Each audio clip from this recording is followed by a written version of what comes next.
Formúlureikningur er þegar við notum formúlu úr til dæmis eðlisfræði eða einhverju þess vegna stærðfræði skiptir engu máli. Eins og til dæmis formúlan fyrir afl er vinna deilt með tíma. Það er að segja ef ég vinn vinnuna hægt þá þarf ég lítið afl en ef ég vinn hana hratt þá þarf ég mikið afl.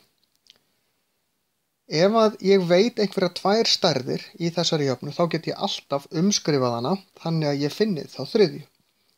Ef ég til dæmis veit aflið og tímann en vantar vinnuna þá margfaldi ég bara sinnum tími báðum megin.